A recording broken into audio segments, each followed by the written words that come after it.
I love do you know Jocko Willicks? I do, yeah, yeah, Yeah, his yeah, extreme ownership yeah, speeches. It's so important. I remember hearing that and it just, it just reiterated things. I'd love to I know we're kind of getting up into that kind of close to that hour and a half, but I'm okay to keep going if you are, Scott. yeah.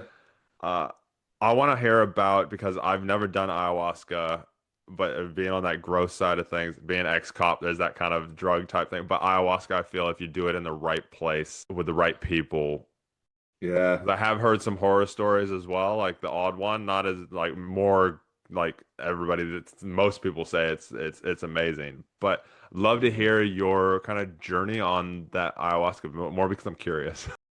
yeah, yeah. So I will say, and again, for me, psychedelic work, plant medicine work, it really was a big part of my change. And I'll say it's not for everyone. Going into ayahuasca, I did it in very controlled conditions, with Highly all of the recommend prep that work people. that Do that's do it. all Yeah, psychedelics, all microdosing in very controlled situations, especially in the very early days. I've never done it myself, but I do know lots of people being in that kind of mental wellness realm and circle. There's a lot of people out there that talk about it. But I mean, there's lots of research that's coming out around microdosing LSDs and things like that to help yeah, military and police veterans on PTSD because it does open things up and gives them clarity and removes them from being in the depths of it at the same time. absolutely. Sorry to interrupt. Yeah, I just want to put yeah. that No, caveat on it's there all good. I before we mean, before we dive deep into this because somebody will be like, "Oh, I'm gonna go do it," and they'll go do it in their basement and yeah. like absolutely skits out.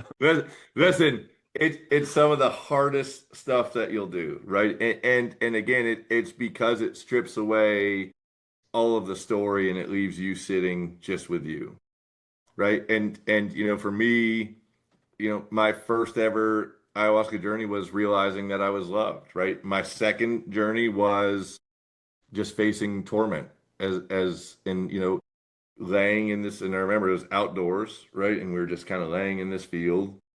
And for me, it was just hours of spinning and just torment.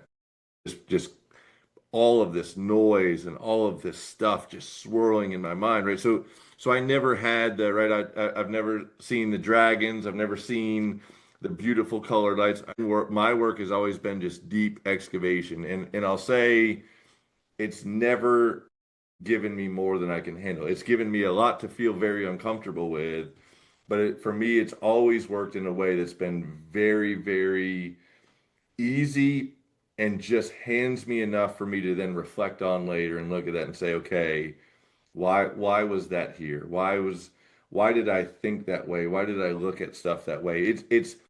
I have sat with guys in the military. I've sat with guys with serious PTSD that I've just watched it change everything about them, and really just takes your perspective and it tips it upside down and just shows you a different thing, shows you a different way, shows you what else it felt like, right? And it gives you your own permission to just, and again, we've talked about this, just let certain stuff go.